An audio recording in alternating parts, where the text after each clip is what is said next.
This is Help, I'm a Contractor podcast. Hi, I'm Seth Lewis. I am a blue-collar business coach. Finally, someone that understands what contractors actually go through. My goal and vision is to connect business owners with knowledge while tackling some of the industry's toughest challenges. Please subscribe to my content and let's support each other to create awareness for our industry. Check out what I have going on at www.bluecollarbusinesscoach.net. Check out my book that has helped business owners across the country change their business and their life. But for now, it's time for the show. Let's get it. Today on the show, I have Shawn Minchey, and I'm really excited about what he's going to be talking about. When we connected prior to this podcast, he asked me a question that stuck with me, and we're going to discuss it today. But the question was, are we building the best today that we've ever done in history? That's a really interesting question, and I had to think about it. So we're going to dive right in, bring Shawn on the show. Shawn, how are you doing today? Better than I deserve, that's for sure. Yeah, thanks for being here. Tell us a little bit about your company, Tekton, and what you do to start, and then maybe a little bit about your background and how you got into the construction industry. Absolutely. So, owner operator of Tekton Timberworks, and we're a multifaceted company. I'll self-perform carpentry services and higher-end woodworking, and then general contract the remaining mechanical, plumbing, electric contractors. My background for the past 6 years has been multi-million-dollar ground-up construction here in the Dallas area, more specifically Frisco, Texas. And prior to that, was a carpenter by trade, with building a couple hundred patio covers, tool belt on, and then got into project management when I met my wife, and then when we were expecting our first child, decided it's time to get serious about the career. I love whittling at wood, and it's just really not paying the bills like we need to. So decided to expand our horizons and called up every builder I could get my hands on in the Dallas area just to get an audience, and was able to get connected with Ron Davis Custom Homes, where I cut my teeth there in Frisco. And after the better part of 6 years in custom building and cutting through all that red tape and enjoying the process of working with the designers and architects and engineers and the client there, I was in the throes of that. And it's one of those positions that, if you're like me, a creative type, that's weakness is organization, and balancing all those spinning plates, it is an endeavor. And for me, getting back to simplicity so that I can focus on the select number of projects that I want to take on, spend my time doing what I want to be doing, and hopefully making the world a better place because of it. So for those reasons, went off on my own, and keeping things as tight, lean, and efficient as possible. When you look at that, it's really interesting to me, and I always like to hear people's story and thoughts or thought process of working for an organization and then going on your own. What inspired you to do that? And then what did you see as the biggest differences and challenges? Well, I would say I sort of stumbled into the custom building arena. Prior to that, growing up in my grandpa's wood shop and being around my parents that would take on remodels themselves and basically grow up on the job site, I've always been constructed minded and love seeing things come together. Then was a builder almost out of necessity, wound up loving it in that role that I had. But just seeing the extra layers of headaches that, when you look back 200 years ago, a brief, if all of human history was an 800-page book, you're in the last 3 lines of the last page when you look at when we went from building carefully and exact to stick framing and throwing up homes that are this thin, and held together with Scotch tape in some instances. Um, so, so looking back in the past and simplifying, honing and distilling down on what makes a quality project. And forgive me, I think I lost myself in the whirlwind of thought there. Help keep me on track here. I think one of the things, and I'll just continue to go with where you're going right here, is the quality. So you mentioned about the quality that we've got off track for that. What has it been about the quality that it's gotten so far off track? I mean, every contractor, everybody that you work with says they're building quality service, quality this, quality that. But it doesn't seem like that's the real thing. Now, previously, the question was just about your journey and how you got there and what it is about being a business owner and things like that got you excited to do that. I mean, so there's a couple things going on here with that, but I mean, very interesting stuff.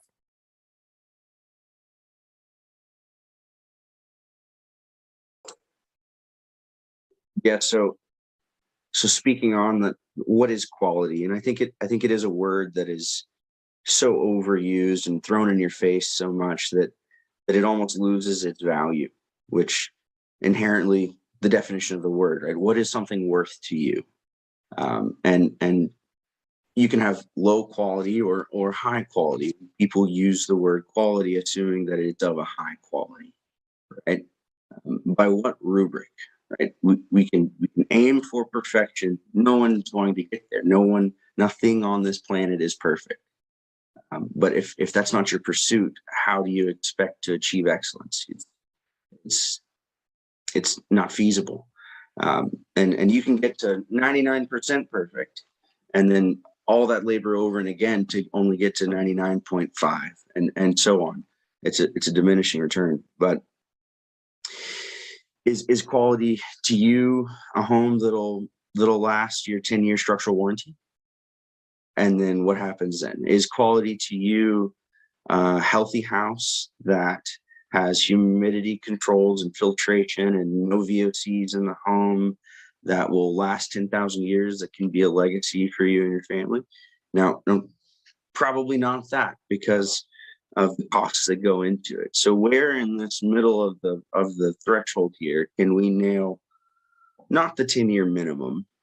If it's going to fail, if you engineer it to fail in 10 years, then in 9 years, is it really holding up the way you want it to?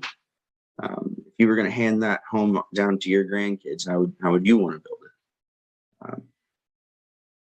it? So there's whole volumes and libraries full of books to go over what is quality, and I don't want to beat that horse to death over the next 30 minutes, but there are outfits all over that are, and I feel this sense of I don't want to say renaissance, but back to natural materials, back, and people are more health conscious across the board. And people are realizing, well, I don't necessarily want to max out my mortgage every month, and maybe I do want something that's going to be low maintenance. And so this trend that I'm seeing that I'm excited about is the idea that we're not going to go and build absolute most square footage possible and then spread a thin layer of luxury over top, but actually to build thoughtfully and carefully, laying out the infrastructure in a way that it is going to be low maintenance and long lasting and quality.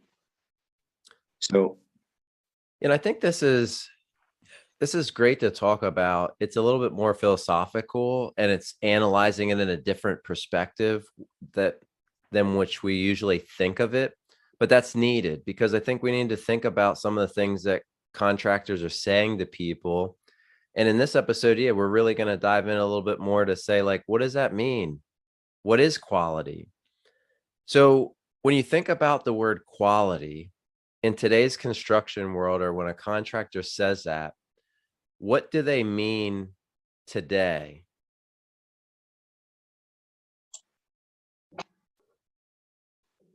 Obviously, you have all ends of the spectrum, and many guys and gals out there who are chasing projects down, doing the best they can with their parameters. So, as a generalization, whenever I think of contractors as a whole, when they say something's going to be of quality, of good quality, then it's going to work. It's going to function decently. It will be within tolerance.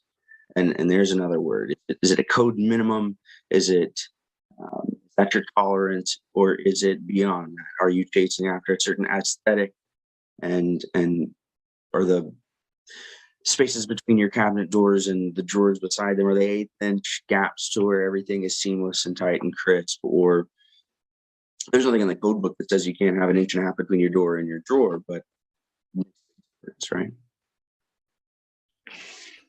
Yeah, so I think that's, when you look at the word quality, and part of this comes into differentiating yourself with your competition, the way they look at that. Because if you're really going to break down this word, and we're breaking it down almost scientifically to say what is quality. And I don't think contractors stop enough to say that, because I know when we talked originally, one of the things that you said is, are we building the best, was it structures or technology that we've ever built? I think it's been structures. And I think, is that the question that you asked, or how did you word it? I'll be paraphrasing my own words. I don't remember exactly, but something to the effect of, are we as humans building to the best of our abilities? Are we as humans building the best we've ever built? Is actually, I think, how I asked it. Right. And so for me, when I heard that, I really thought, wow, that's a powerful question. And I don't know if you ask that people to a lot, but I mean, I would ask your audience to think about that. So what went through my head when you asked me that question was, it was, we're kind of advanced with some of the things, but then I immediately thought of like the Egyptians. I thought of these structures that have been around for years, of, thousands of years. And I thought, what we build today doesn't stand anywhere close to what they built thousands of years ago. So are we really building quality? And what does that really mean? And I know, if you're listening to this, you're saying, well, this is getting kind of deep, and it's supposed to, because in businesses and organizations, if we don't break down some of these things and understand what we're doing, it's a great way to step outside of what we're used to. So I love what Shawn is presenting here to say, what is quality? And when you think about that and you heard my response and maybe other people's response, what did you think? Or has this been a common thing, or where did you kind of start these thoughts?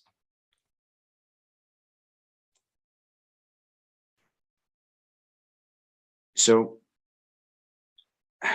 putting my finger on the root of when I became inspired to chase after this, I can't really say. I've always been persnickety, I guess you could say, and picky about how things are, and it would always irk me when things were off, even at a young age, and I would think of, and as all the cars drive, I'm like, we can stamp any shape we want out of a piece of aluminum and stick it on this car. Why are all these car companies choosing, purposefully making these cars look like crap? And that's me at 5 or 6 years old, looking around and seeing the differences there. Uh, but but about 10 years ago, I stumbled upon mortise and tenon timber framing, which, uh, if you know anything about a mortise and tenon joint, where you carefully craft a mortise, a hole in one piece of timber, and then a responding tenon, it's cut from the end of a timber, and they slide together with a tolerance of like 64th of an inch over 6 inches, and it's a tight fitting structural joint that you can trace back tens of thousands of years ago, that humans were putting wood together that way up until the Industrial Revolution, and it basically went out of use with the advent of steam engines and production milling through timber, mass timber. So stick framing came about.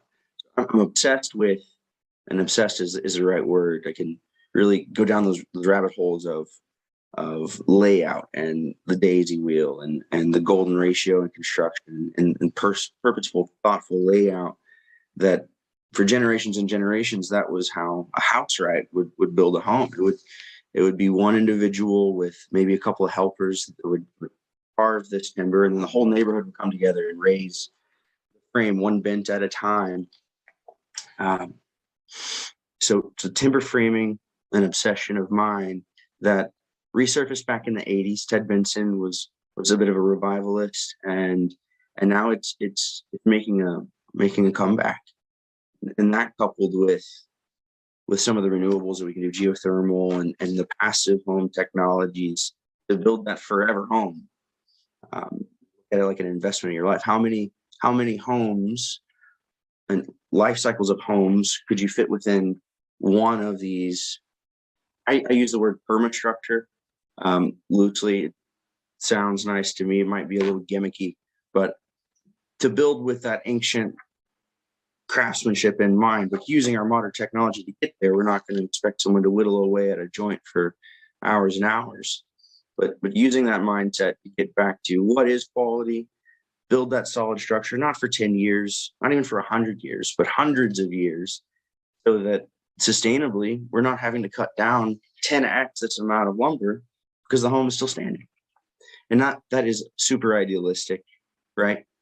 We can't expect everyone to live that way, to spend that much energy and effort into a constructor when you can have a stick-built home from nothing to finished in 90 days and have that turnaround versus the amount of effort that would go into that penultimate, right? So me wheeling myself back. This show is brought to you by Momentum U. If you are an owner and you're ready to scale up and break past recurring challenges, it's time to start studying you. You are the only common piece between all your success and recurring challenges. You are the only person that can unlock your untapped momentum. Let us show you how. Go to www.startthemo.com to learn more. Reeling myself back is one of my biggest challenges because I am a dreamer and I want to see perfection that doesn't exist. And we all have to make money, right? So when you think about with the technology that we have today and some of those tried, true, tested ways that have lasted for thousands of years, is there a way to do that efficiently? And if there is, why aren't we doing it? So there's a spectrum of timber framers around the world and in the States. You can absolutely CNC timber.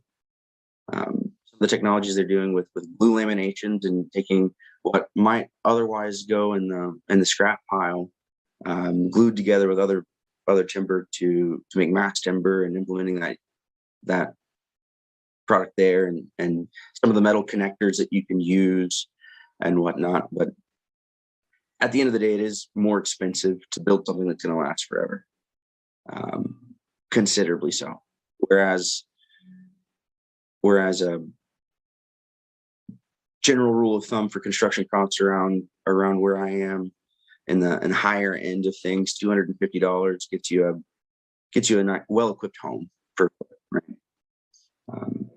The timber frame itself could be that much in and of itself. So the barrier for entry is high. When you look at value, so you say the average, and I don't know the exact stat, but if the average life expectancy is 78 or whatever it is in the United States, what benefit is it for somebody to spend a little bit of extra money to have a home that lasts 1,000 years?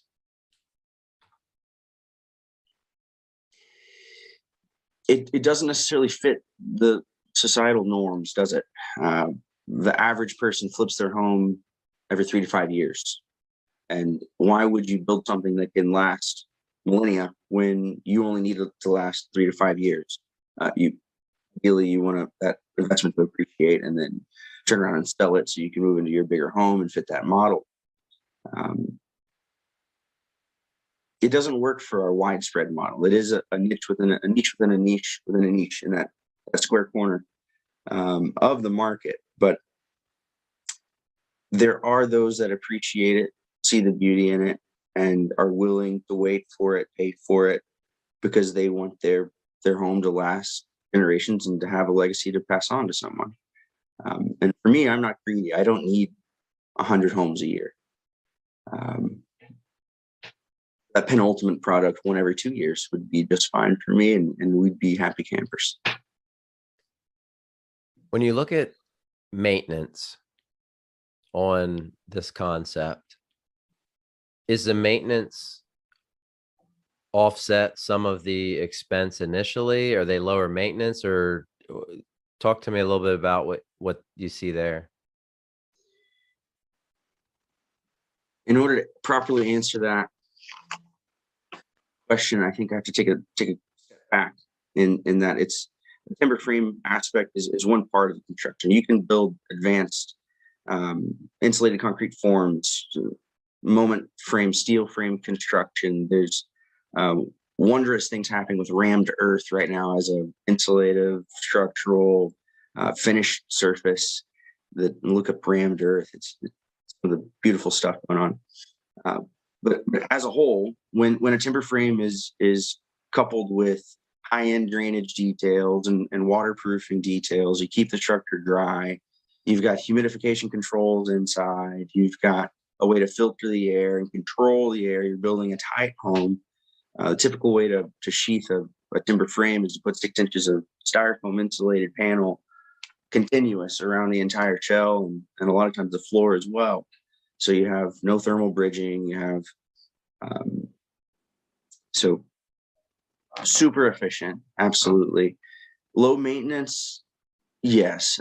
If you want your timbers to look rich and deep, you're going to have to oil them every so often, depending on UV exposure and this and that. But the benefits kick in around year 20. You're not even breaking in the house at year 20. And with proper care, is it going to offset your initial expense? No, it won't. But is it worth it? That's another question entirely. And I want to go back and kind of clarify a timber home or timber frames and just kind of give a little bit more of a depth to what they are. Because I want to make sure, as we're talking about this, the audience really understands what the heck we're talking about. So if you could kind of explain a little bit of, maybe how they're constructed, what they're made out of, because I'm sure there's some funky thoughts going on right now of, I bet what they envision is different from what it actually may be. So if we could clarify that, I think that would be good. Sure thing. And I didn't come on just to speak about timber framing. I'd like to talk about everything as a whole and how it marries with the other technologies and how it's not the only way to build a perfect house or an excellent home. But basically, timber framing, you know what a log cabin is, right? You're stacking each log consecutively up until you have a shoebox.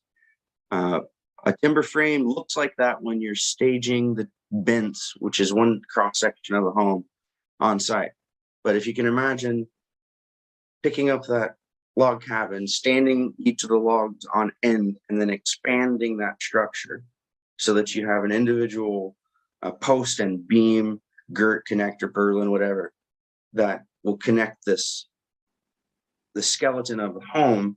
Whereas instead of a 2x4 on 16-inch on center or 2x6, what have you, you've got furniture grade solid timber on such and such spacing that's usually exposed to the inside. If you look at a Tudor style home where you have the emulated strapping on the outside, a lot of times that's a trimber frame. That would be flush to the inside and shown on the outside. Whereas timber frames I'm referring to would be exposed frame on the inside, and then you veneer the outside of the home as you normally would. Awesome. What are some of the other techniques that you're passionate about, or other things in the construction industry that apply some of these same principles that people aren't talking about or using?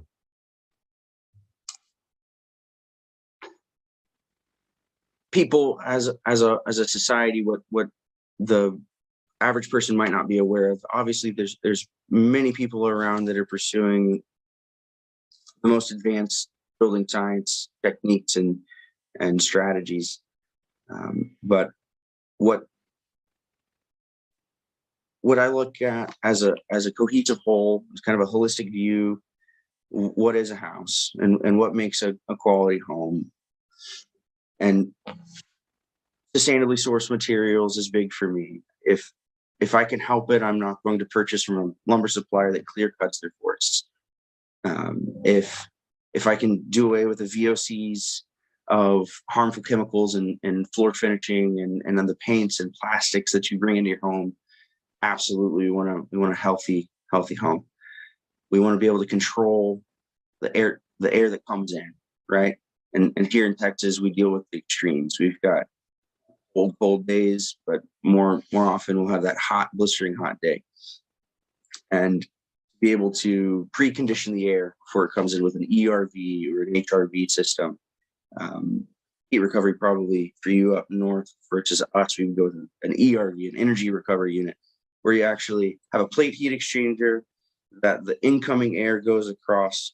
You do the change of phase there with the plate heat exchanger, and that way the air semi-conditioned before it even comes to the home, and you're using the air that would otherwise just be exhausted to do that work for you. So some of the passive technologies that you can look into, insulation is huge, right? You, whenever possible, want to have a continuous insulation on the exterior to eliminate thermal bridging, air tightness. And then these dull topics that I've mentioned thus far is nothing without the craftsmanship for me, and seeing the details come together. And that's when you really see the heart and soul with everything you're going to touch and feel in the home. Let it be put there with care and pride. When you say craftsmanship, that's a whole nother word. I know that's something that you're passionate about. I think you're doing a great job of explaining the quality side, because we don't think about it to those levels. When you think about how you're controlling the air and how you're controlling all these things, you start to say, wow, that yields a quality product. So in the same side, and kind of how we've analyzed the quality, people say craftsmanship. To you, what is craftsmanship? I was looking up the definition the other day, and a craftsman is anyone that works with their hands. It boils down to that. And then quality craftsmanship. The difference between a novice and a master craftsman. A novice can look at an instruction set and put it together, whereas a master craftsman knows the why behind every step of the way. And the why is so important. A lot of people could look up a YouTube video today and perform heart surgery. But what happens when blood pressure drops and some other variable that you weren't expecting comes up? If you don't know the why and how to react to that to mitigate issues, and so a true craftsman is someone that seeks that knowledge and has an understanding of the why behind it, for me. So when they have the why, I agree, that's a big difference. How do you see that in the actual work of the craftsman?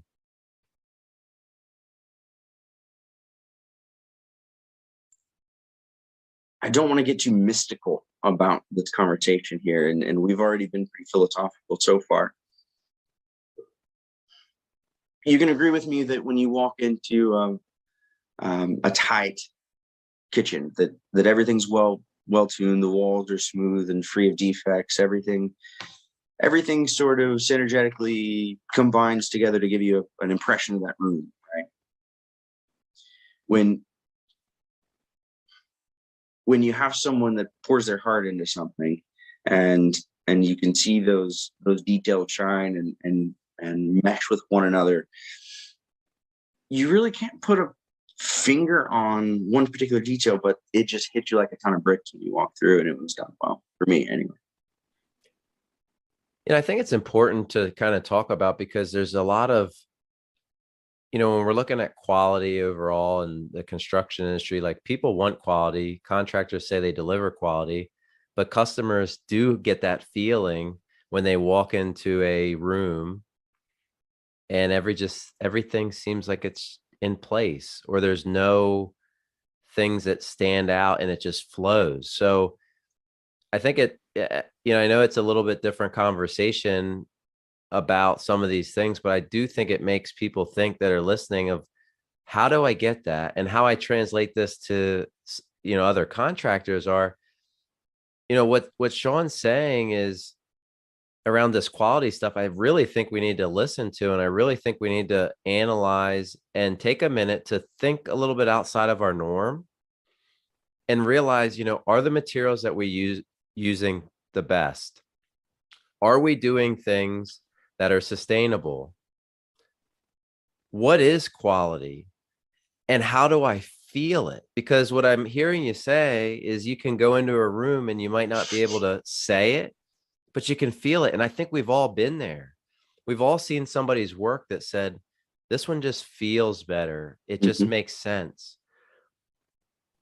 And I think that's what,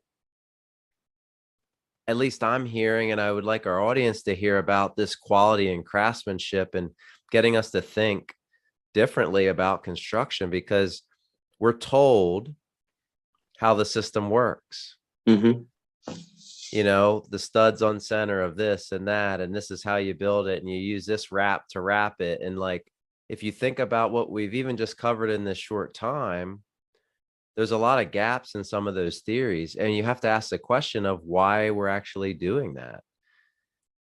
Cost, production. But it's also healthy to take a step back and say, and I go back to the question that I love that you asked, are we building the best ever? It's a powerful question. I like it. It is indeed, and I can have some paralysis by analysis there, and really splitting hairs on that. But at the end of the day, my purpose and drive here for me personally is to bring that level of quality and that intrinsic value and just the healthy, comfortable, beautiful, and not a trendy beautiful, but a long-lasting beauty that comes from using good materials with care and skill. But bringing that from the hyper elite level, where you have to spend multi-millions of dollars to afford that level of quality, bring it down to the masses. Because if people, and I think they are, deciding that they don't want to maintain 10,000 square feet when really all they need is 3,500. If that 3,500 square feet is well thought out and executed, it can live like a much bigger home. And just that thoughtful design. But when I'm wheeling myself back, obviously we're not insulating our walls with wool from Swiss goats here that are going to cost a fortune. We have to navigate carefully and tread carefully and value engineer to get the work done, right? Idealistically, everything would be perfect. Everything would be 100% carefully sourced. But at the end of the day, we do have to, we're value centric, and just constantly, day in, day out, how can I become more efficient so that I can incorporate more quality and stand out that much more from the pack? Yeah, that's awesome. I love that mission and that drive to bring it to the masses, because there's people that are doing this, but it needs to be scalable for everybody. And, I agree with you 100% that should be an option, and it should be an affordable option, and it can be a great option. Couple of things to, close out. Just some quick questions, quick answer, quick fire. The construction industry would be better if. Oh man. The construction industry would be better if if cookie cutter production homes were no longer a thing. If we could just totally remove that subsect of housing and speckle the landscape with custom built cottages throughout. There's my idealistic notion. The construction industry would be better if everybody that was in it for the right reasons, not just to make a buck, but to make an impact. The construction industry would be better if my clients would stay off of HGTV to set their expectations. No, I'll stop there for now. Those are great ones. I can build a blank in my sleep.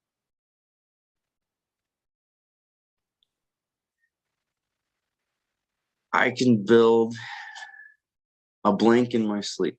Nothing at all. I am seeing my products fall behind me in my dreams sometimes. That's like one, but no, I'm got a one-track mind. When I'm asleep, I'm asleep, and I like to overthink things. I have to reel myself back from doing that. So thinking is key. So nothing happens on its own. I love that. Good. You got to remember to take breaks and shut it off when it's time to shut it off. My biggest challenge is myself. Biggest skill. Oh, sorry. Getting out of my own way. Go ahead. Biggest skill is myself again. That's usually the way it is. Biggest asset, biggest liability. And all of us. Cabin or beach house? Cabin on the beach? No, cabin for sure for me. Last thing you got on Amazon? Last thing I got, I think, were some clam clamps. You never know what that one's going to bring. You never know. Get some good ones on that one. Ford or Chevy? I drive a Ford. Favorite brand of equipment or tools? Maffel makes it's a Swiss company that makes some really great stuff. Favorite brand? All my hand tools, power tools are DeWalt branded, because I started with DeWalt and just kept going. Who wants to have 6 different battery packs? But for the shop, I like Grizzly because they bring that industrial level quality, but industrial level performance down to a palatable expense. So a machine that would be tens and tens of thousands might only be 10,000, and you'd still get the job done. You got to watch using that quality word after we defined it pretty hard there. I want other business owners in construction to know. I want other business professionals in construction to know that you can fail doing anything. You might as well pursue what you're passionate about, what you care about.